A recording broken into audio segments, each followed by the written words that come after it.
This channel does not promote any violent, harmful, or illegal activities. All content provided by this channel is meant for an education purpose only.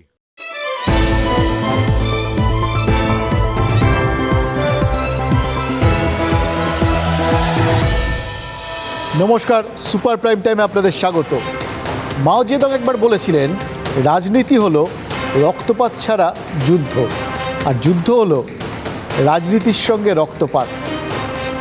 আমাদের পশ্চিমবঙ্গের রাজনীতিতে দীর্ঘদিন হলো রাজনীতি আর যুদ্ধ মিলেমিশে গেছে। আচ্ছা, 1 বছর জেলে থেকে কি সুর পাল্টে গেল পার্থ চট্টোপাধ্যায়ের?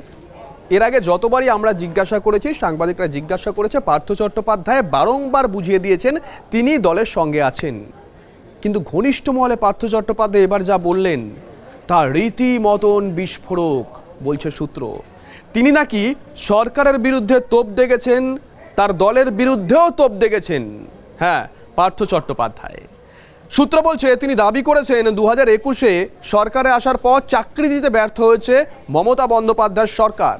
আবারও বলছি, কোনো বিরোধী রাজনৈতিক দলের নেতা নয়। সূত্র বলছে এই দাবি করেছেন স্বয়ং পার্থ চট্টোপাধ্যায়। তাহলে কি দল পাশ থেকে সরে যেতেই এবার বিস্ফোরক তৃণমূল কংগ্রেসের প্রাক্তন মহাসচিব? ছিলেন দাপুটে মন্ত্রী, ছিলেন তৃণমূলের মহাসচিব, দলের নাম্বার 2, সেই ওজনদার নেতার দিন কাটছে জেলে। আজ দিন নয়, 1 বছর হয়ে গেল। বর্ষপূর্তির পর সোমবারই প্রথমবার আদালতে পেশ, তাও জামিনের শিকে ছিঁড়ল না। 7ই আগস্ট পর্যন্ত জেল হেফাজতেই থাকতে হবে পার্থ চট্টোপাধ্যায়কে। জামিন মিলছে না, নেত্রী পাশে নেই। দলের সমস্ত পদ থেকে পার্থ চট্টোপাধ্যায়কে উইথ ইমিডিয়েট এফেক্ট অপসারিত করা হচ্ছে। যদি কেউ খারাপ কাজ করে, বিচারে তাকে যত রকমই চরম শাস্তি দিক না কেন, আমাদের কেউ ইন্টারফেয়ার করবে না। তাই কি দলের উপর রেগে গেলেন? রাগ বললে রাগ, ক্ষোভ বললে ক্ষোভ, অভিমান বললে অভিমান। দলের দিকে আঙুল তুললেন সরকারের দিকেও। আমি দলের সঙ্গে ছিলাম, আছি, থাকবো।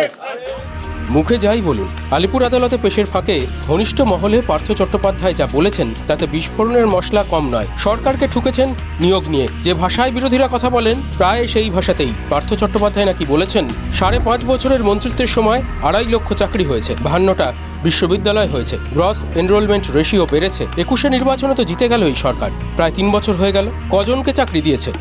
পার্থ চট্টোপাধ্যায় গ্রেপ্তার হওয়ার পরই দূরত্ব বাড়িয়েছেন মমতা বন্দ্যোপাধ্যায়, অভিষেক বন্দ্যোপাধ্যায়। দল সাসপেন্ডও করেছে। এই নিয়ে ক্ষোভ ঝরে পড়েছে পার্থ চট্টোপাধ্যায়ের গলায়। আদালত চত্বরে দাঁড়িয়ে ঘনিষ্ঠ মহলে নাকি প্রশ্ন তুলেছেন, ভারতের আর একটা দল দেখাও যাদের লোক গ্রেপ্তার হয়ে আছে আর তারা কিছু বলছে না। দলের নেতৃত্বকেও কি বার্তা দিচ্ছেন পার্থ চট্টোপাধ্যায়? মমতা বন্দ্যোপাধ্যায়, অভিষেক বন্দ্যোপাধ্যায়ের কাছে আমার আবেদন। ওরা বলছেন নির্দোষ প্রমাণ হতে হবে, আর আমি বলছি আমি নির্দোষ। আর কিভাবে আমি প্রমাণ করব আমি নির্দোষ? নিয়োগ দুর্নীতি মামলায় গ্রেফতারের পর থেকে পার্থ চট্টোপাধ্যায় একাধিকবার সরব হয়েছিলেন যে তিনি ষড়যন্ত্রের শিকার। তার গ্রেফতারে ঠিক 1 বছরের মাথায় পার্থ চট্টোপাধ্যায় এবার নিজের মুক্তির আবেদন করলেন, সরাসরি মুক্তির আবেদন করলেন রাজ্যের মুখ্যমন্ত্রীর কাছে। সংবাদ মাধ্যমের ক্যামেরার সামনে তিনি বললেন, আমি চাই আমার মুক্তি, আমি চাই আমি অবিলম্বে জেল থেকে বেরোই।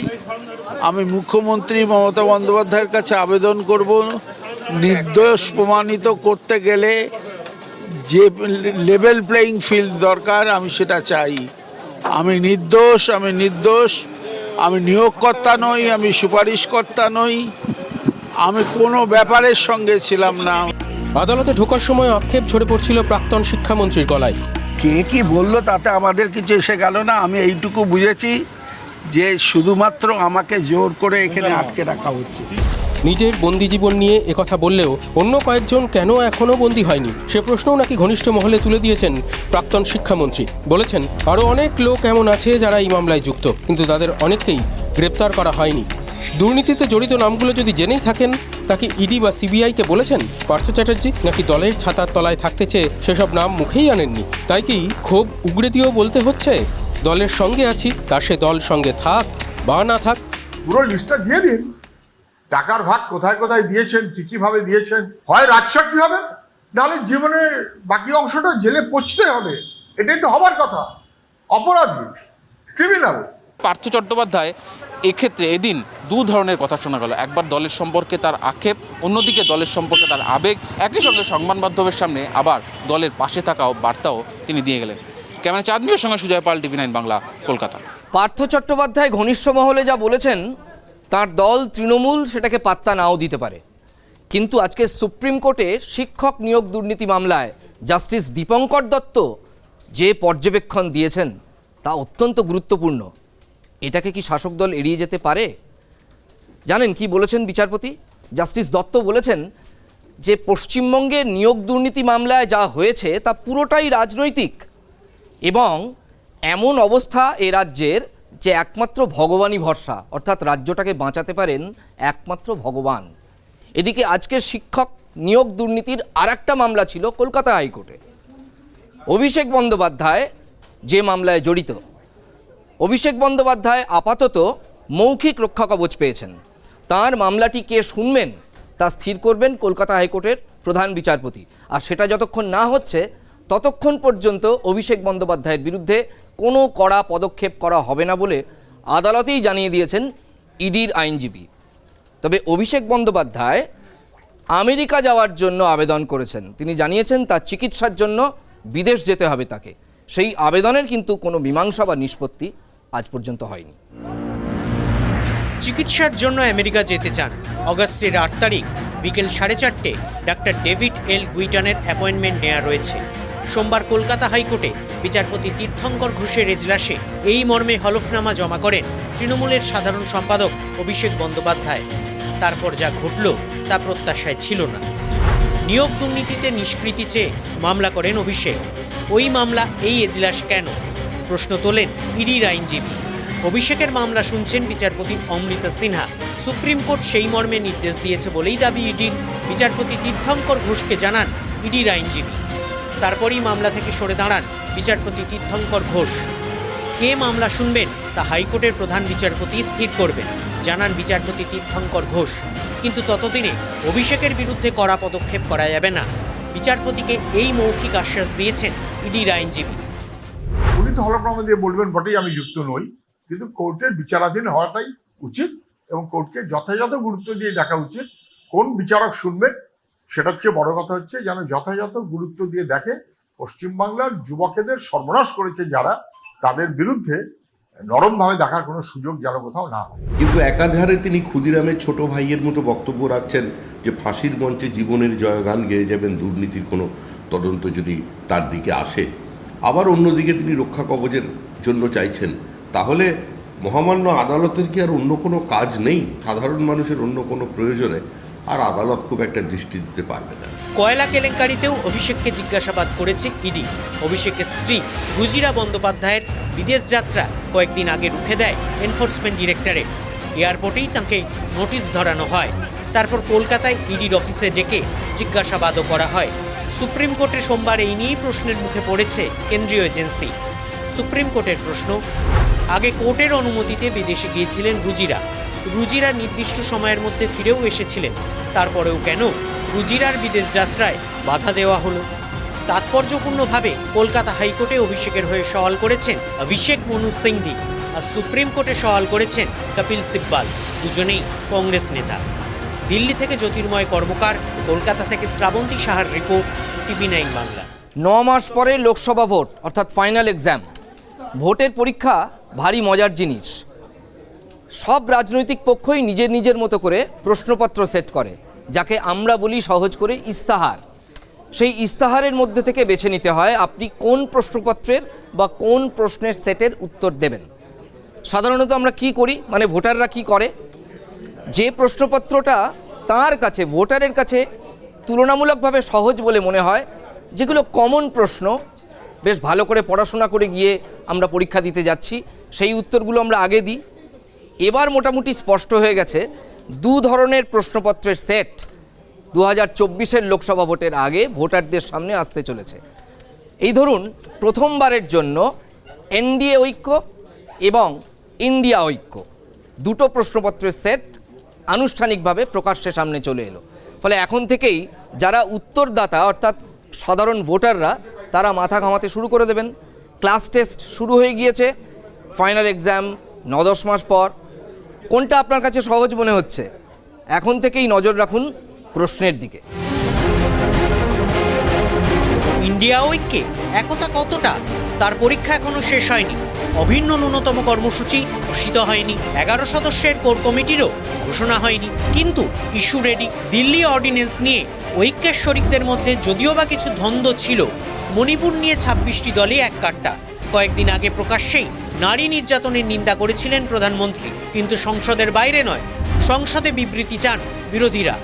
एक छोटी सी बात रखने का कोशिश कर रहे हैं। शुरू के दिन से ही हम ये बोलते आ रहे हैं कि आज मणिपुर की हालात देखते हुए प्राइम मिनिस्टर सदन में आके एक सुमोटो स्टेटमेंट चलिए सर, आसमान तो एक मिनट बैठिए सर, आपकी बात सुनी मैंने, आप बैठिए। রাজ্যসভাতেও বিরোধীরা মণিপুর নিয়ে আলোচনার দাবি জানান, কিন্তু বিরোধী সাংসদদের সঙ্গে সংযুক্ত রাজনৈতিক দলের নাম উল্লেখ করেননি চেয়ারম্যান জগদীপ ধনখড়। তা নিয়ে তৃণমূল সাংসদ ডেরেক ওব্রায়ানের সঙ্গে চেয়ারম্যানের তর্কাতর্কি হয়। Mr. Derek O'Brien, take your seat. You are challenging the chair. You are challenging the chair. No. The House stands adjourned to meet at noon today. ফের কার্যক্রম শুরু হলে মণিপুর নিয়ে আলোচনার দাবি জানিয়ে স্লোগান দিতে থাকেন বিরোধীরা। ওয়েলে নেমে বিক্ষোভ দেখিয়ে গোটা বাদল অধিবেশনের জন্য সাসপেন্ড হন আপ সাংসদ Sanjay Singh. I name Sanjay Singh.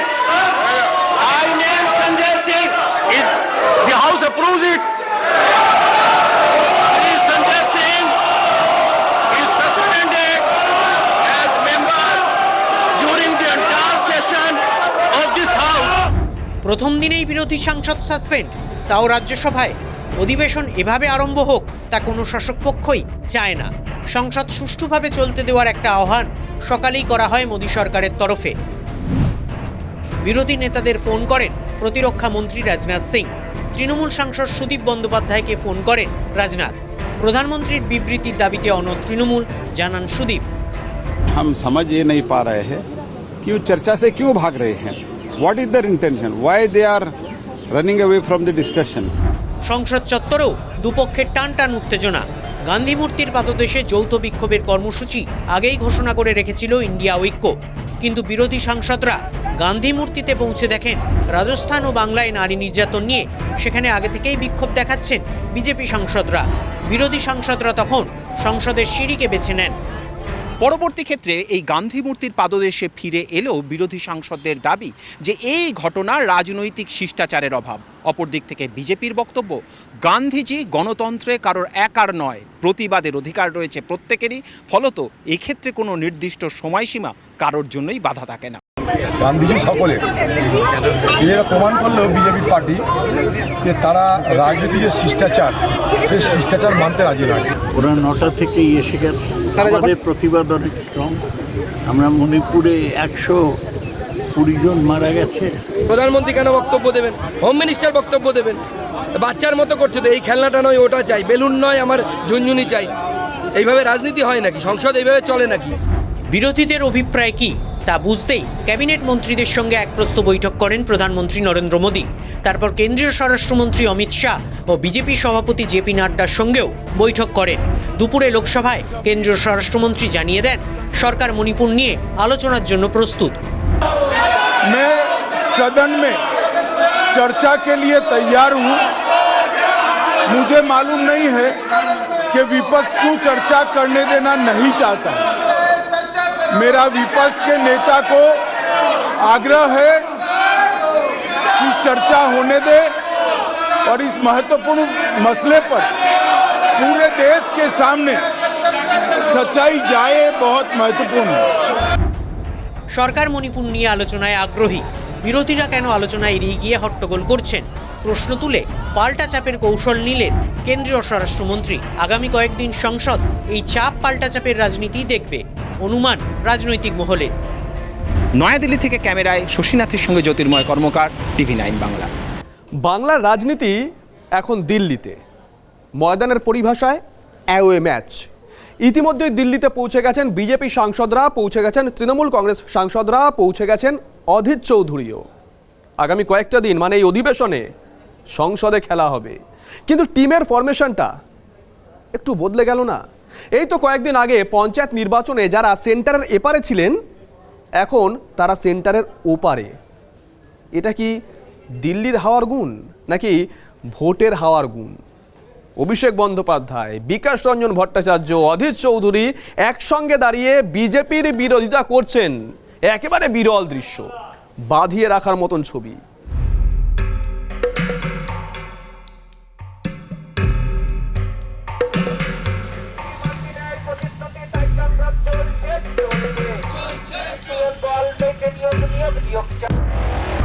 ধর্নাতলায় যোগ্য চাকরি প্রার্থীদের মঞ্চে মোহাম্মদ সেলিমও গিয়েছেন, শুভেন্দু অধিকারীও গিয়েছেন, একসঙ্গে নয় আলাদা আলাদাভাবে। কিন্তু দুপক্ষেরই শত্রু এক, রাজ্যের শাসক তৃণমূল কংগ্রেস। দুপক্ষেরই অস্ত্র এক, শিক্ষায় নিয়োগ দুর্নীতি। এবার নজর দিল্লিতে, সংসদ চত্বরের সিঁড়ি, বিরোধীদের ইন্ডিয়া ঐক্যের বিক্ষোভ। সেখানে তৃণমূলও সামিল। তৃণমূলের সাধারণ সম্পাদক অভিষেক বন্দ্যোপাধ্যায় বিরোধী ঐক্যের এজেন্ডায় দলীয় অভিযোগ জুড়ে দিলেন সুকৌশলে। बंगाल में करीबन 20 लाख लोगों की आवाज की पैसा रोक के रखी गई है। 100 দিনের কাজের টাকা উদ্ধারে আদালতে যাচ্ছে না কেন তৃণমূল? মুর্শিদাবাদে বসে কয়েকদিন আগেই প্রশ্ন করেছিলেন প্রদেশ কংগ্রেস সভাপতি অধীর চৌধুরী। কিন্তু সংসদ চত্বরে যৌথ বিক্ষোভে যোগ দিয়েও কি তিনি সেই অবস্থানে অনড় থাকতে পারলেন? বরং উল্টোটাই তো চোখে পড়ল। মণিপুর ইস্যুকে ঠেকাতে প্রথম থেকেই বাংলাকে হাতিয়ার করছে বিজেপির কেন্দ্রীয় নেতৃত্ব। এর আগে বিজেপির সদর দপ্তরে প্রেস কনফারেন্স করেছেন সুকান্ত মজুমদার, লকেট চট্টোপাধ্যায়। এবারে সংসদের অভ্যন্তরেও একাধিকবার সেই বাংলার ইস্যুকেই প্রতিষ্ঠা করার চেষ্টা করছে বিজেপি। আজকেও পার্লামেন্টের অভ্যন্তরে মূলত বাংলা এবং রাজস্থানের ইস্যুকে হাতিয়ার করেই মণিপুর নিয়ে যাবতীয় বিরোধীদের লড়াই ঠেকাতে মরিয়া এই মুহূর্তে বিজেপি। গান্ধী মূর্তির নিচে আজ রাজস্থান ও বাংলায় নারী সুরক্ষার অবনতি নিয়ে সরব হন বিজেপি সাংসদরা। বাংলার পদ্ম সাংসদরা রাজ্যের আইন শৃঙ্খলা ও মালদা পাঁচলা নিয়ে গলা চড়ান। वोट लुटा जाते हैं, गणहत्या होते हैं, ऊपर से महिलाओं को जैसे अत्याचार निपीड़न सहना पड़ता है। हमारे मुख्यमंत्री का कोई कुछ स्टेटमेंट नहीं है, उनका कोई बयान नहीं है। हम लोग चाहते हैं अगर मुख्यमंत्री इसका जवाब दे, नहीं तो इनको इस्तीफा देना चाहिए। গতকাল রাতে নতুন একটি বিষয় এসেছে। কোচবিহারে একটি নাবালিক মেয়ে 14 বছর বয়স, তাকে 4 দুষ্কৃতী মিলে লাগাতার ধর্ষণ করেছে।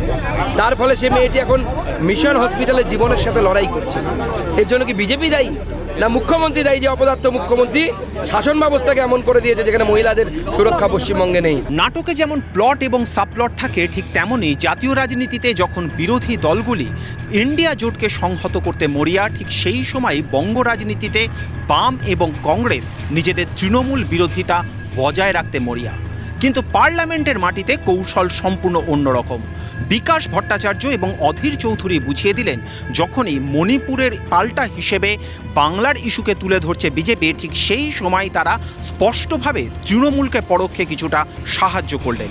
স্পষ্টই জানিয়ে দিলেন যে মণিপুরের ইস্যুর সঙ্গে কোনো ইস্যুর তুলনা চলে না। मैं बस इतना ही कहूंगा कि बंगाल में 3 महीना से इंटरनेट चल रही है। बंगाल में स्थिति स्वाभाविक है।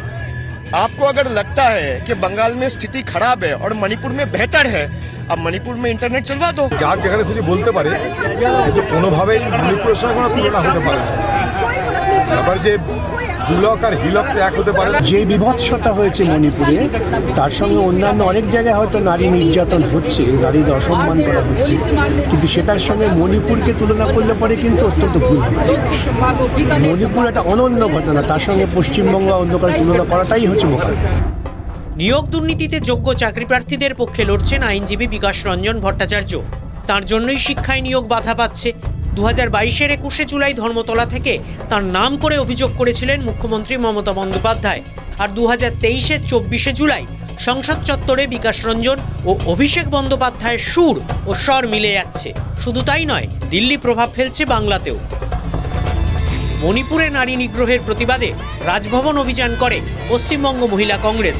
মৌলালিতে একই ইস্যুতে প্রতিবাদ মিছিল করে বামেরা। রাজ্যে বিরোধীদের মিছিল হলে সচরাচর তা শাসক দলের বিরুদ্ধেই হয় এবং সেই মিছিলে যে স্লোগান ওঠে তা শাসকের পছন্দ হয় না। কিন্তু বাদল অধিবেশনে রাজনীতির আবহাওয়া হঠাৎ বদলে গেছে। এতদিন পঞ্চায়েত নির্বাচন নিয়ে তৃণমূল সরকারের মুণ্ডপাত করেছে কংগ্রেস ও বামেরা। এখন তাদের আক্রমণের অভিমুখ হঠাৎ বদলে গিয়েছে। তৃণমূল, কংগ্রেস ও বাম সবার শত্রুই এখন বিজেপি। শত্রু শত্রু আমার বন্ধু, এই ফর্মুলা রাজনীতিতেও খাটে নাকি? দিল্লি থেকে জ্যোতির্ময় এবং কলকাতা থেকে সায়ন্ত ও সিজার, TV9 বাংলা। সংসদে বাদল অধিবেশন, বিধানসভাতেও বাদল অধিবেশন। এ রাজ্যে শাসক তৃণমূল, কেন্দ্রের শাসক বিজেপি, আবার কেন্দ্রে বিরোধী তৃণমূল, আবার এ রাজ্যে প্রধান বিরোধী বিজেপি। তাই লোকসভা আর বিধানসভা সেখানে শাসক বিরোধী যে যা অভিযোগ করছে কোথাও যেন মিলে যাচ্ছে হুবহু তার ধরনটা। এই যেমন ধরুন বিধানসভায়, কিংবা আমি যদি একদম শুরুতেই বলি লোকসভার কথা, লোকসভায় মণিপুরের মতো জ্বলন্ত ইস্যু নিয়ে আলোচনা চাইছে বিরোধীরা, আলোচনা চাইছে তৃণমূল, প্রধানমন্ত্রীর বিবৃতি দাবি করছেন তারা। আবার অন্যদিকে আমরা বিধানসভায় দেখছি বিজেপিও রাজ্যের জ্বলন্ত ইস্যুতে আলোচনা চাইছে। জ্বলন্ত ইস্যু কি? পঞ্চায়েত নির্বাচনের হিংসা, নারী নির্যাতন। দেখুন ধরনটা কিন্তু মিলে যাচ্ছে, ধরনটা হুবহু এক, ইস্যুগুলো কোথাও আলাদা আলাদা। আবার আমরা দিল্লিতে দেখছি তৃণমূলের সঙ্গে এক সুরেই সুর মেলাচ্ছে বাম কংগ্রেস। আবার অন্যদিকে বিধানসভার বাইরে বিজেপির যা যা দাবি সেই একই দাবিতে সরব হচ্ছেন বাম শরিক নওশাদ সিদ্দিকীও। সংসদ আর বিধানসভা আলোচনা চাইছে দুপক্ষই, আলোচনা চাইছে শাসক বিরোধী, ধরন এক, ইস্যু আলাদা। বিধানসভা কি শুধুমাত্র সময় কাটানোর, দিন গোনার জন্যেই এই প্রশ্ন বিরোধীরা তুলছেন? তার কারণ তাদের বক্তব্য, যেভাবে তাড়াহুড়ো করে বর্ষাকালীন অধিবেশন ডাকা হলো তার প্রতিফলন কোনোভাবেই বিধানসভার কার্যপ্রণালীতে তা ধরা পড়ছে না। স্ট্যান্ডিং কমিটির রিপোর্ট নিয়ে সারা দিন, দুদিন ধরে আলোচনা চলবে, অতীতে তার নজির নেই, তেমনটাই বলছেন বিরোধীরা। যেটা এখানে জ্বলন্ত যে ইস্যুগুলো রয়েছে সেই ইস্যুগুলোকে এড়িয়ে গিয়ে একটা এমন ইস্যুকে আমি সামনে নিয়ে আসবো যেটা আমার শুধু সময়, যেটা আমার সময় পূরণ করার কাজ, আমি সময় পূরণ করব, অথচ যে জ্বলন্ত ইস্যুগুলো রয়েছে যে সেগুলোতে আমরা কোনো আলোচনা করব না। এটা সরকার মনস্থ করেছে, তাই এই ধরনের ইস্যু আসছে। বিধানসভার ভিতরে আলোচনা হোক চান না মুখ্যমন্ত্রী, কটাক্ষ শঙ্কর ঘোষের। আমার যেতটুকু মনে হয়েছে যে বিধানসভা ভেতরে আলোচনা কোনো ধরনের হোক এটা মাননীয় মুখ্যমন্ত্রী চান না, এবং তার নির্দেশ মতোই বিধানসভার অভ্যন্তরে কার্য পরিচালনা হয়। যে মুখ্যমন্ত্রী বিরোধী দলনেত্রী হিসাবে বিধানসভা ভাঙচুর করেছেন, তিনি আদপে বিধানসভার রীতিনীতি সম্পর্কে কতখানি সম্মান প্রদর্শন করেন, এ নিয়ে প্রথম দিন থেকেই আমার সন্দেহ ছিল। আজকে আরও এই সন্দেহের বলতে পারি যে গাঢ় হলো। বিধানসভার একটা মিনিট, একটা ঘন্টাও গুরুত্বপূর্ণ। সেখানে ভোটে হিংসা, ভোট পরবর্তী হিংসা নিয়ে আলোচনা না করে কেন দুদিন ধরে স্ট্যান্ডিং কমিটি নিয়ে আলোচনা? বিধানসভা মানে চালাতে হবে, চলছে, এটা এখান থেকে পশ্চিমবাংলা আইন তৈরি হয়, এখানে একটা ঘন্টা একটা মিনিট এটা গুরুত্বপূর্ণ, কিন্তু কি হলো সেটা এক পর টাইম কিল হচ্ছে। স্ট্যান্ডিং কমিটির যে সুপারিশগুলো আছে সেগুলো নিয়ে দীর্ঘ আলোচনা হবে, আমার মনে হয় এটা আমি প্রথম শুনছি এরকম। এটা নজিরবিহীন, মানে সাবজেক্টে আসা দরকার। যেগুলো রাইজিং ইস্যু আছে, এই ভোট পরবর্তী হিংসা, ভোট পিরিয়ডে হিংসা, এটা নিয়ে আলোচনা হওয়া দরকার। নজিরবিহীন ঘটনা নয়, রীতিনীতি মেনেই আলোচনা হচ্ছে বিধানসভায়। প্রয়োজনে পিএসসি রিপোর্ট নিয়েও আলোচনা হবে, মন্তব্য স্পিকারের।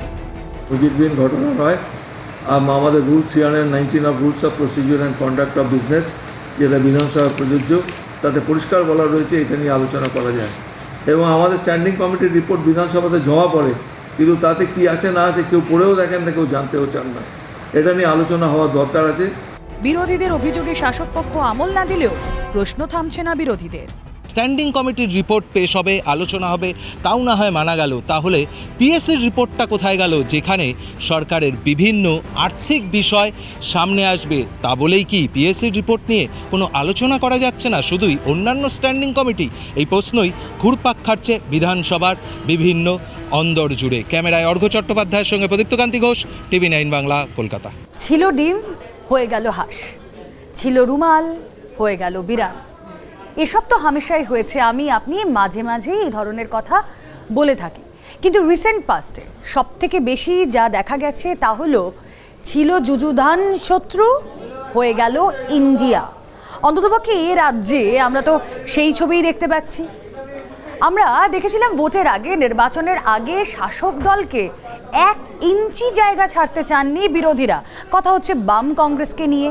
সেই ছবিটা তো আমরা দেখেছি। দেখুন, ভোটের ফলে তার রিফ্লেকশন না থাকুক, কিন্তু নেতারা তারা তো এই কথাই বলেছেন, আর নেতাদের এই বক্তব্যে গা গরম করে ভোটের ময়দানে ঝাঁপিয়ে পড়েছেন কর্মী সমর্থকরা, লড়েছেন, কেউ কেউ মারাও গিয়েছেন। হ্যাঁ, যা হলো, যে সন্ত্রাস হলো, তার আঁচ কিন্তু নেতাদের গায়ে পড়লো না, পড়লো এই কর্মী সমর্থকদের গায়ে। কিন্তু তারা এখন কি দেখছেন? তারা দেখছেন যে যুযুধান শত্রু তারা কোথাও কাঁধে কাঁধ মিলিয়েছে, ইন্ডিয়া তৈরি হয়েছে। হ্যাঁ, এই ছবিটাই তো উঠছে। তৃণমূলের সঙ্গে কোথাও একটা অবস্থান এক করে বিজেপির বিরুদ্ধে লড়াই করছেন এই রাজ্যের বাম কংগ্রেস নেতারা। যেমন ধরুন আজ দিল্লিতেও তো সেই ছবিই আমরা দেখছি। তা হোক, এই ছবিটাই দেখা যাবেই হয়তো আগামী দিনে লোকসভা নির্বাচনের আগে। কিন্তু ভাবুন তো, এই কর্মী সমর্থকরা তারা সত্যি সত্যি কি পেলেন? তারা মৃত্যুবরণ করলেন, প্রাণ হারালেন, স্বজন হারা হলো তাদের পরিবার। আচ্ছা, এই যে কেন্দ্রীয় বাহিনী আরও 10 দিন এ রাজ্যে থাকবে, ওই নেতা কর্মী সমর্থক যারা রয়েছেন তাদের সহায় ঠিক কে হবে?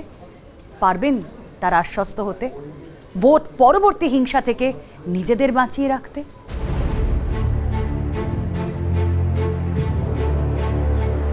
দেরি করে এসেছে ঠিকই, যাচ্ছেও দেরি করে। কেন্দ্রীয় বাহিনীকে আপাতত যেতে নাহি দিব বলে দিয়েছে কলকাতা হাইকোর্ট। বাংলায় কেন্দ্রীয় বাহিনী থাকছে আরও 10 দিন। কোথায় কোথায় এখনও অশান্তির আবহ রয়েছে সেই জায়গাগুলিকে চিহ্নিত করবে রাজ্য কমিশন। অশান্ত এলাকায় বাহিনীকে পাঠাতে হবে দ্রুত, নির্দেশ হাইকোর্টের প্রধান বিচারপতির ডিভিশন বেঞ্চের। আদালতে সুস্পষ্ট নির্দেশ, একবারে একসঙ্গে নয়, রাজ্য থেকে ধাপে ধাপে বাহিনী ফিরিয়ে নিতে হবে কেন্দ্রকে।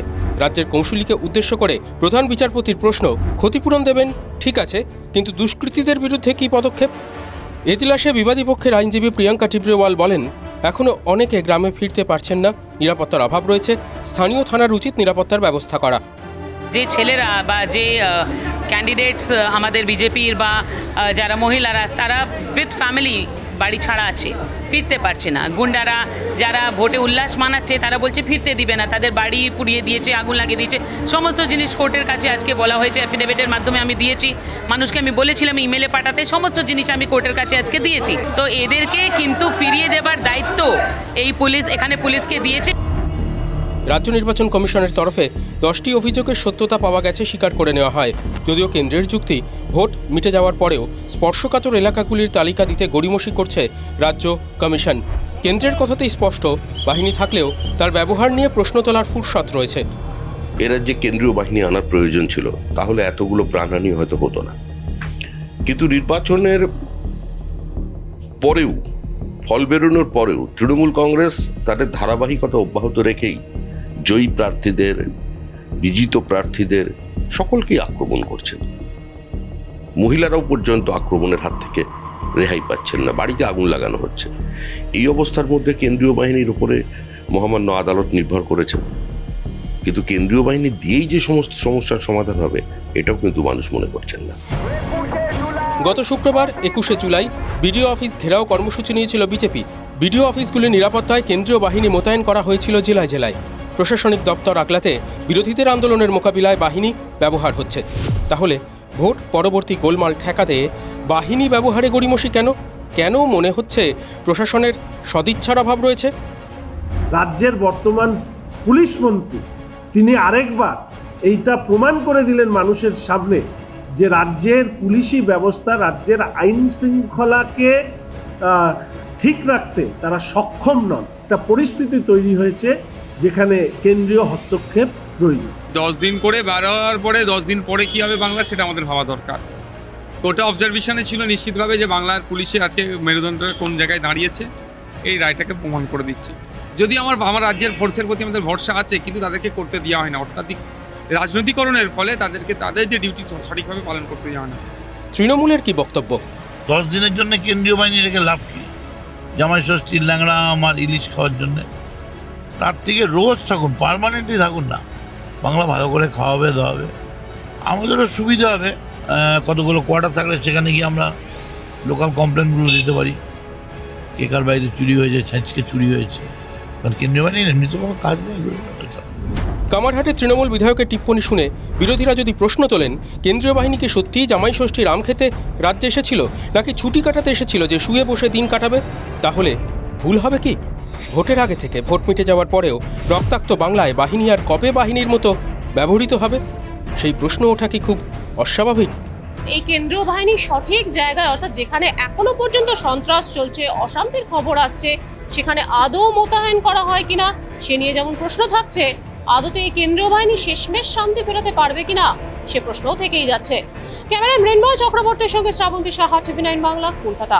পঞ্চায়েত ভোটে বড়দের রক্তক্ষয়ী যুদ্ধ, হানাহানি, লাঠালাঠি থামাতে কেন্দ্রীয় বাহিনীকে আনা হয়েছিল। পঞ্চায়েত ভোট মিটে গিয়েছে, তবে এখনো পর্যন্ত হানাহানি লাঠালাঠি থেমেছে, পরিস্থিতি শান্ত হয়েছে এমনটা বলা যাচ্ছে না। কেন্দ্রীয় বাহিনী আরও 10 দিন থাকবে নির্দেশ দিয়েছে আদালত। আর এই কেন্দ্রীয় বাহিনী থাকার জন্য ব্যবস্থা করা হয়েছে গ্রামের বিভিন্ন স্কুলে। আর যার জেরে ক্ষতিগ্রস্ত হচ্ছে ছোটদের শৈশব, ছোটদের পড়াশোনা। কেন? কারণ এই কেন্দ্রীয় বাহিনী স্কুলে থাকার জন্য তারাই তো ক্লাস করতে পারছে না, তাই এবারে কোথাও তাদেরকেই পথে নামতে হচ্ছে, অবরোধ করতে হচ্ছে, দাবি তুলতে হচ্ছে অবিলম্বে যেন তাদের স্কুল খোলা হয়, পড়াশোনা আবারও শুরু হয়।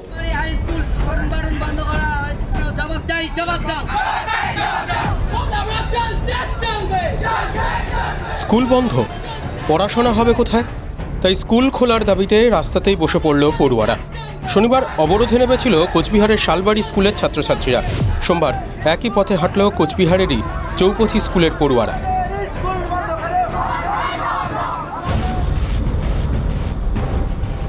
8ই জুলাই ছিল পঞ্চায়েত ভোট। তার আগেই গ্রামে গ্রামে মোতায়েন হয়েছে বাহিনী।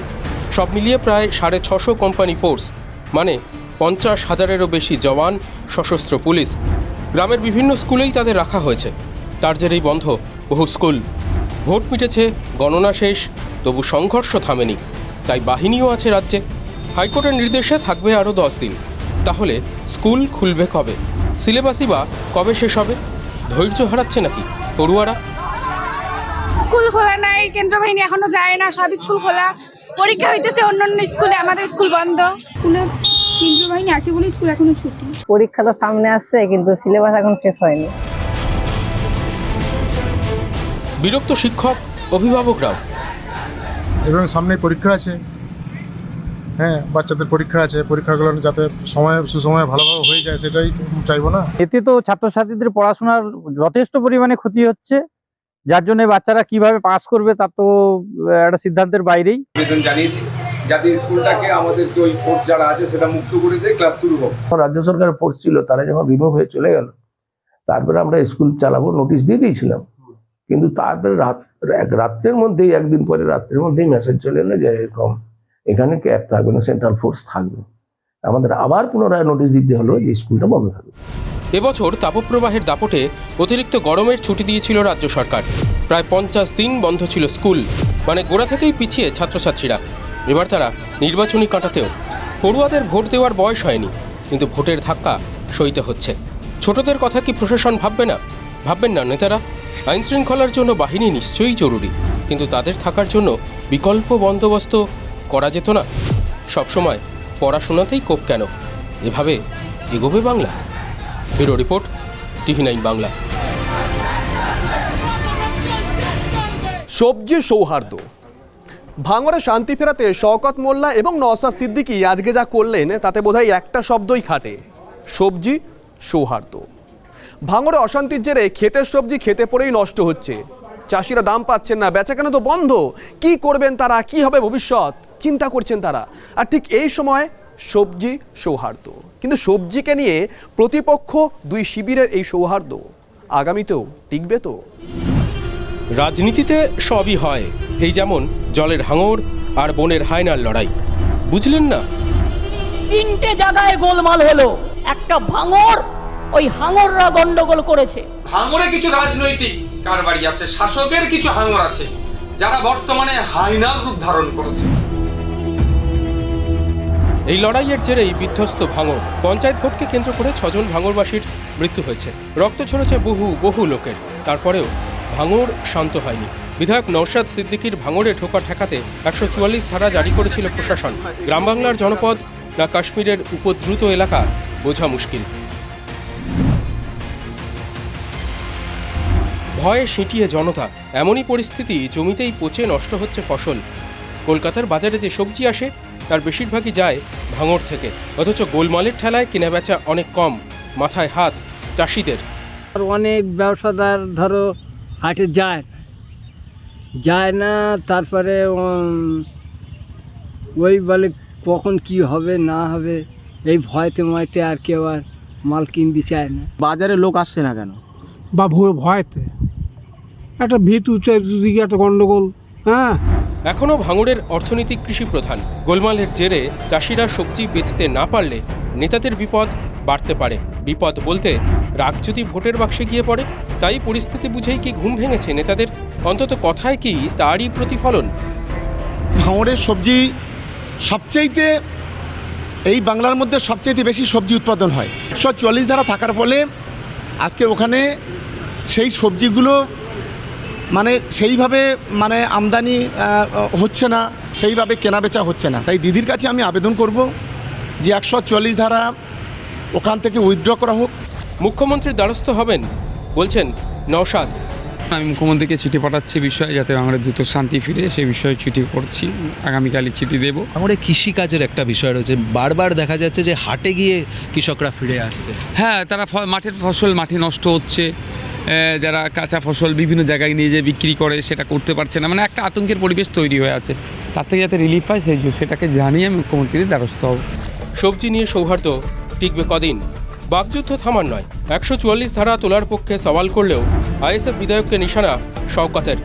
তো লজ্জা থাকা উচিত, লজ্জা শরম নেই। মানে সেই শহরের ভিতর থেকে যায় সে এক কান কাটা, আর শহরের বাইরে থেকে যায় দোকান কাটা। তা নওশাদ হলো দোকান কাটা। তাহলে কি দাঁড়ালো? নওশাদই কি ভাঙড়ের হাঙর? উত্তর খুঁজতে চাইছেন বিধায়কও। মুখ্যমন্ত্রী অনেক কিছু বলছেন, তবে হ্যাঁ, এই হাঙর বিষয়ে ভাঙড়বাসীর কাছে আমি যাব, তাদেরকে জিজ্ঞাসা করব আপনারা কি হাঙর? কিছু মঞ্চ থেকে বলেছে ভাঙড়ে না, হাঙররা করছে, তাহলে স্পেসিফিক কারো নাম বলেনি, সেটাও জানা দরকার। পারলে আমি যদি সুযোগ পাই বিভিন্ন রাজনীতি যারা মতদর্শক ওখানে রাখে তাদেরকেও জিজ্ঞাসা করব। বিধায়কের ভাঙড়ে যাওয়া নিয়ে আবার হাঙর ভার্সেস আয়না হবে না তো? অন্তত গরিব চাষিদের জন্য সবজি সৌহার্দ্য দীর্ঘজীবী হওয়া জরুরি। প্রদীপ্ত কান্তি ঘোষ ও সত্যজিৎ মণ্ডলের রিপোর্ট, TV9 বাংলা। আচ্ছা, আপনাদের চার্লস ডারউইনের তত্ত্বের কথা মনে আছে? সেই যে ডারউইন তত্ত্ব, বাঁদর থেকেই মানুষের উৎপত্তি। কোথাও ভুল হচ্ছে না তো? একবার ভেবে দেখতে পারেন। গিরগিটি থেকে মানুষের উৎপত্তি নয় তো? কেন বলছি এই কথাটা? তার কারণ 2014-15 সালে সরকারি পাট্টা পেয়েছিলেন গোঘাটের বেশ কিছু মানুষজন। তারপর 8 থেকে 9 বছর কেটে গিয়েছে, সেই পাট্টার জমি এখনও এই মানুষজনরা পাননি। তার মধ্যে একজন লক্ষ্মী। আরামবাগের গোঘাট 2 নম্বর বিডিও অফিস থেকে ভূমিহীন মানুষদের হাতে তুলে দেওয়া হয়েছিল পাট্টার কাগজ। বছরের পর বছর কেটে গেলেও জমি মেলেনি। কেন সরকারি পাট্টার কাগজ থাকা সত্ত্বেও জমি পাচ্ছেন না প্রাপকরা? কোথায় গেল সরকারি জমি? অভিযোগ, কোথাও জমি দখল হয়েছে তো কোথাও জমিই দেখাতে পারেনি প্রশাসন। জায়গা পাইনি, কিন্তু কাগজ পেয়েছি। আর আবাস যোজনা থেকে বাড়ি পাবো কিনা আমি তাও জানি না। আজ আমার স্বামী নেই, আমার স্বামী মারা গেছে, চিকিৎসা করতে পারিনি, স্বামীকে দেখাতে পারিনি, আমার স্বামী মারা গেছে, কিন্তু কেউ আমাকে সাহায্যের হাত বাড়িয়ে দেয়নি। আমার কপালটাই হচ্ছে এরকম। আমার জায়গা হবে বলে কি আমি আপনাদের কাছে একটু আশ্বাস করতে পারি? লক্ষ্মীর পদচিহ্ন নয়, কয়েক বছর ধরেই লক্ষ্মীর কম দামি হাওয়ায় চটি হয়ে গেছে আবাসের ঘরের আবেদন জানাতে জানাতে। কেন সরকারি পাট্টার কাগজ থাকা সত্ত্বেও জমি পাচ্ছেন না প্রাপকরা? কোথায় গেল সরকারি জমি? অভিযোগ, 11 থেকে আজকে 23 সাল পর্যন্ত তৃণমূল কংগ্রেস পঞ্চায়েত সমিতির দিকে খোঁজ নিন, কোথায় উদ্বৃত্ত জমি পেল যে পাট্টা দেবে? ওগুলো মানুষকে মিথ্যা প্রলোভন দেখার জন্য কাগজ দিয়েছে, জমি নেই। দেখেছেন আপনাদের মিডিয়ার মধ্য দিয়ে আমি একদম বিডিও থেকে, পঞ্চায়েত থেকে, বিএলআরও থেকে, এসডিএলআরও সব দপ্তরেই ঘুরেছিলাম। সব দপ্তরেই কিন্তু কাগজটা দেখিয়েছিলাম, কারোর কিন্তু হুঁশ জ্ঞান নেই। বিষয়টা আপনারা প্রথম আনলেন নয় আমার নজরে। নতুন পঞ্চায়েত সমিতি জেলা পরিষদ গঠন হোক, আমি 100% আপ্রাণ চেষ্টা করব বিষয়টা সমস্যার সমাধান করার জন্য। শাসক দলের নেতা বলছেন অভিযোগের বিষয়টাই প্রথম তাদের সামনে এসেছে। সত্যি কি তাই? কয়েক মাস আগে এই লক্ষ্মীবাগের কথা শুনিয়েছিল TV9 বাংলা, দেখিয়েছিল লক্ষ্মীর দুর্দশা। এটি বাড়ি দরজা, প্লাস্টিকের বস্তা লাগানো, আর এটি মানুষ বাস করার একটি বাড়ি, আর এখানে একজন বৃদ্ধা বসে রয়েছে। আপনি কি লক্ষ্মীর মা? এটা কি আপনাদের বাড়ি? হ্যাঁ, আপনাদের বাড়ি দেখতেন তো কি অবস্থায় আছি। এসব জল হলে আমি এসব ছেড়ে ছুড়ে দিয়ে লোকের বাড়ি পালিয়ে যেতাম। পেয়েছি, কাগজ পেয়েছি, আমি বোধহয় 9 থেকে 10 বছর 20 বছর হয়ে গেল। সে পঞ্চায়েত গেছি, প্রধানের কাছে গেছি, সে তো পাত্তাই নাই। বলছে হবে হবে, হবে তো কবে হবে বাবা, কবে হবে বলো, কবে হবে? এভাবে কতদিন আর কতদিন কথা দিয়ে কথার খিলাপ করার খেলা হবে? তন্ময় বৈরাগী ও তন্ময় প্রামাণিকের রিপোর্ট, TV9 বাংলা। আপনার সন্তান কোন বোর্ডে পড়াশোনা করছে বা আপনার সন্তানকে কোন বোর্ডে স্কুলে ভর্তি করবেন ভাবছেন, মানে ওই ICSE না CBSE, সেটা নিয়ে একটা চিন্তাভাবনা চলছে। একথা এ কারণেই বলছি, তার কারণ এই ICSE এবং CBSE এই দুটো বোর্ড এবং এদের মাধ্যম এবং পরীক্ষা পদ্ধতি সংক্রান্ত বেশ কিছু পরিবর্তন আসতে চলেছে সৌজন্যে জাতীয় শিক্ষানীতি। যেটা জানতে পারা যাচ্ছে যে ICSE এবং CBSE বোর্ডের এই পরীক্ষা পদ্ধতি, মানে ক্লাস 10-এর পরীক্ষা আদৌ হবে কি না সেই নিয়ে একটা সংশয়ের পরিস্থিতি দেখা দিয়েছে। শুধু তাই নয়, মাধ্যম মানে ICSE এবং CBSE এই দুই বোর্ডে এবার থেকে বাংলা মাধ্যমে পড়াশোনা যাবে কি না এই নিয়েও একটা প্রশ্নচিহ্ন দেখা দিয়েছে। এই উত্তর কি, মানে আদৌ এই বিষয়টা কতটা সংশয় বা কতটা এই প্রসেসটা হতে চলেছে, এই প্রশ্নের উত্তর অবশ্যই দরকার। তার জন্য একটা বিশেষ প্রতিবেদন আপনাদের দেখাই, তাহলে বোধহয় কিছু প্রশ্নের উত্তর বা ইঙ্গিত মিলবে। দেশে বাস্তবায়িত হচ্ছে জাতীয় শিক্ষানীতি, আর তার ফলে একেবারে প্রি প্রাইমারি থেকে উচ্চশিক্ষা পুরো খোল নলচেটাই বদলে যাচ্ছে পড়াশোনার পদ্ধতির। সময় বদলাচ্ছে, আর সময়ের সঙ্গে বদলাচ্ছে শিক্ষার ধরন, শিক্ষার মান।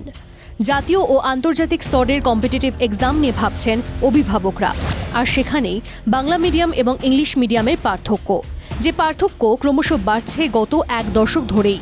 সর্বভারতীয় ক্ষেত্রে এঁটে উঠতে গেলে CBSE বা ICSE বোর্ডে পড়াশোনা করতে হবে। সরকারি বাংলা মিডিয়ামের পাশাপাশি ইংলিশ মিডিয়ামে পড়ার প্রবণতা বেড়েছে সেই ভাবনা থেকেই, আর সেখানেই দিল্লি বোর্ডেও বড় পরিবর্তনের পথে এগোচ্ছে কেন্দ্র। চলতি বছরে কিছুদিন আগেই CISCE বোর্ডের ICSE-তে মাধ্যমিক অর্থাৎ 10ম শ্রেণীর রেজাল্ট বেরিয়েছে। ক্লাস 9-এ পড়া বহু ছাত্রছাত্রী 2024-এর ICSE-র 10ম শ্রেণীর পরীক্ষার প্রস্তুতি নিচ্ছে। এখানেই সম্ভাবনা দেখা দিচ্ছে। প্রশ্ন উঠছে, 2024 মানে পরের বছরের ICSE-র 10ম শ্রেণীর পরীক্ষায় কি শেষ পরীক্ষা? CISE বোর্ড জানিয়েছে 2024 সালে ICSE ও ISC অর্থাৎ ক্লাস 10 ও ক্লাস 12-এ জোড়া পরীক্ষা হবে, দুটো পরীক্ষা হবে। কিন্তু 2025 সালে আদৌ ক্লাস 10-এর পরীক্ষাটা হবে কিনা তা নিয়ে তীব্র অনিশ্চয়তা তৈরি হয়েছে। তার কারণ জাতীয় শিক্ষানীতিতে বলা রয়েছে পরীক্ষা হবে একেবারে 12-এ। এতদিনে 10মে ICSE, দ্বাদশে ISC পরীক্ষা হতো। বোর্ডের নাম CISCE।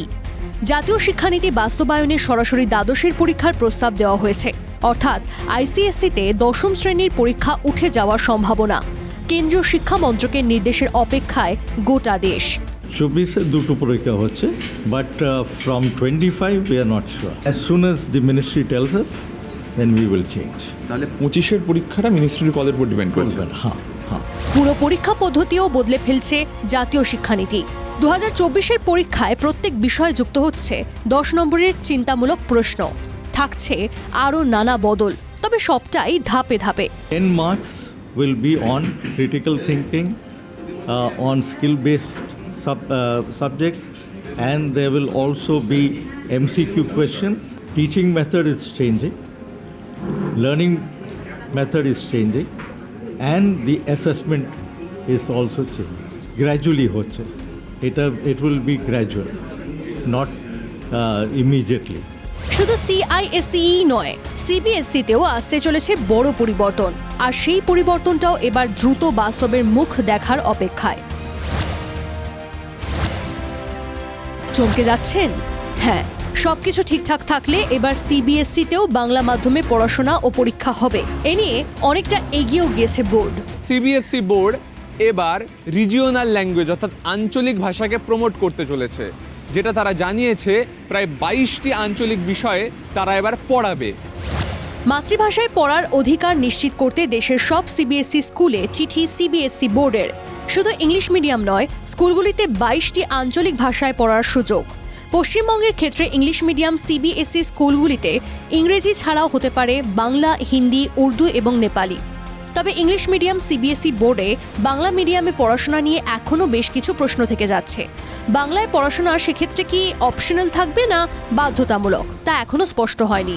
এছাড়াও পরিকাঠামোগতভাবে CBSE স্কুলগুলো কতটা প্রস্তুত তাও স্পষ্ট নয়। যদিও সূত্রের খবর, এনসিইআরটি ইতিমধ্যেই বাংলা সহ 22টি স্বীকৃত ভাষায় বই লেখা ও ছাপার কাজ শুরু করেছে। পরের শিক্ষাবর্ষের মধ্যেই স্বীকৃত পাঠ্য বই প্রস্তুত করার কাজ চলছে। পরিকাঠামোর দিক থেকে খুব একটা সমস্যা হবে না বলেই মনে করছে সিবিএসই বোর্ড। সূত্রের খবর এমনটাই। সুমন মহাপাত্র, TV9 বাংলা। অবশেষে মালদার পাকুয়াহাটে নির্যাতিতা 2 মহিলাকে নিঃশর্ত মুক্তি দিচ্ছেন মালদার চিফ জুডিশিয়াল ম্যাজিস্ট্রেট।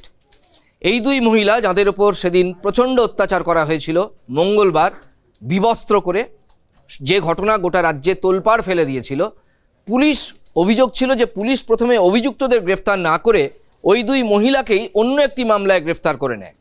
এর ফলে বিজেপি হইচই জুড়ে দেয়, এসপি অফিস ঘেরাও করা হয়েছিল। অবশেষে আজ মালদার চিফ জুডিশিয়াল ম্যাজিস্ট্রেট ওই 2 মহিলাকে নিঃশর্তে মুক্তি দিচ্ছেন এবং কাল তারা মুক্তি পেয়ে যাচ্ছেন জেল থেকে। আদালত বেল দিল ডিটেনশন গ্রাউন্ড এবং যারা যেহেতু ভিকটিম এই গ্রাউন্ডে অলরেডি বিভিন্ন জায়গায় জানানো হয়েছে, human rights commission, women's commission জানানো হয়েছে এবং পরবর্তীকালে এবার হাইকোর্টে রিট করেও জানানো হবে যে এইরকম একটা ইলিগাল ডিটেনশন পুলিশের তরফ থেকে করা। ঈশ্বরী পাটনি মা অন্নপূর্ণার কাছে প্রার্থনা করেছিলেন, আমার সন্তান যেন থাকে দুধে ভাতে। দুধ তো দূরে থাক, দুধের কথা আসছেই না। কিছু বাবা মায়ের তো নুন আনতেও পান্তা ফুরোয়। আমরা দেখছি এক অসহায় বাবা মা তাদের ভাতটুকু জোগাতে, তাদের অন্ন সংস্থান করতে কোলের সন্তানকে বিক্রি করে দিতে বাধ্য হচ্ছেন। না, এই ঘটনা খুব দূরের কোথাও নয়, একেবারে কলকাতার কাছাকাছি পানিহাটিতে 8 মাসের সন্তানকে বিক্রি করে দিয়েছেন বাবা মা। বাবা মাকে গ্রেফতার করা হয়েছে। তারা দোষী, কারণ তারা তাদের সন্তানকে, কোলের সন্তানকে বিক্রি করেছেন। আচ্ছা, একটা প্রশ্ন আছে, বলুন তো, সন্তানকে যেই বাবা মা বিক্রি করে দিতে বাধ্য হলেন তাদের পরিস্থিতিটা ঠিক কী ছিল? আচ্ছা, এই সন্তান বিক্রির দায় শুধুই কি সেই বাবা মায়ের, আমাদের নয়, এই সমাজের নয়? কথায় কথায়, হাতে হাতে কাজ আর মুখে মুখে ভাত জোগানোর প্রতিশ্রুতি যেই নেতারা দেন তাদের নয়? নেই আর নেই, আয় নেই, উপায় নেই, শান্তি নেই। আছে বলতে মদ্যপ স্বামীর অত্যাচার আর অফুরন্ত অভাব। গনগনে খিদে পেটে চেপে রেখে তবু মায়ের দিন কাটে কোনো মতে। কিন্তু 8 মাসের বাচ্চাটার, সে খালি কাঁদে। খিদে চেপে রাখতে না শেখা একরত্তি সন্তানের কান্না সহ্য করতে না পেরেই কি সন্তান বিক্রি? পানিহাটি পুরসভার 11 নম্বর ওয়ার্ডের গান্ধীনগরে কোলের ছেলেকে বিক্রি করে দিয়েছেন মা। এটা অভিযোগ 2 লক্ষ টাকা দাম পেয়েছেন সন্তানের। ওরা হিরোইন বিক্রি করবে, হিরোইন খাবে, তার জন্য বাচ্চাটাকে বিক্রি করে দিয়েছে। একটা শিশু বাচ্চা খেতে পেত না, এই চারপাশের মানুষ একটু ফ্যান দিত, এটা ওটা দিত, এই চারপাশের মানুষ অনেক করেছে, একটা বাচ্চা তো, হ্যাঁ, যে যা পেরেছে করেছে। ঘটনা জানাজানি হতে শিশুটির নেশাগ্রস্ত বাবাকে মারধর করেছেন পড়শিরা, পুলিশে খবর দিয়েছেন। সন্তান বিক্রির অভিযোগে পুলিশ ওই দম্পতিকে গ্রেপ্তারও করেছে। আমাদেরও সন্দেহ হচ্ছিল যে মনে হয় বিক্রি করে দিয়েছে, কারণ এদের যা কিছুদিন দেখতাম সেই জায়গায় কারেন্ট কাটা ছিল, সেই কারেন্ট আনলো, ভালোভাবেই চলছে। তখনই বুঝতে পারলাম মনে হয় বাচ্চাটাকে বিক্রি করে দিই। শিশুটিকে কেনার অভিযোগ যে পরিবারের বিরুদ্ধে, পুলিশ তাদের সঙ্গে কথাও বলেছে। ওই পরিবারের দাবি আইনগতভাবে কাগজপত্র তৈরি করেই শিশুটিকে দত্তক নেওয়া হয়েছে। টাকার লেনদেন সম্পর্কে অবশ্য কোনো সদুত্তর মেলেনি। কিন্তু এভাবে কি শিশু দত্তক নেওয়া যায়? কেন্দ্রীয় সরকারের নির্দিষ্ট আইন মেনে সরকারি ওয়েবসাইটে আবেদনের ভিত্তিতেই তো সন্তান দত্তক পাওয়ার কথা। আইন মানা হয়েছে কি হয়নি সেই প্রশ্ন যেমন আছে, তেমনি সেই সমাজকে নিয়েও প্রশ্ন আছে, যে সমাজ নিজেকে সভ্য বলে দাবি করে, বলছেন ভারত সরকারের চাইল্ড লাইনের প্রাক্তন ডিরেক্টর তথা শিশু সুরক্ষা গবেষক এবং অর্থনীতিবিদ সুদীপ চক্রবর্তী। এই স্বাধীন দেশে স্বাধীনতার 75 বছর পরেও মা বাবারা তাদের সন্তানকে বিক্রি করে অর্থের জন্যে। এরকম একটা চরম বিপদ, চরম শঙ্কা দেশে গণতন্ত্র, দেশের উন্নয়নে বার্তা শুনি চারপাশে, সে উন্নয়নে কি হচ্ছে? লজ্জা। এই সমাজ কি আদেও লজ্জা পায়? নীলেশ্বর সান্যাল ও অনন্ত চট্টোপাধ্যায়ের রিপোর্ট, TV9 বাংলা।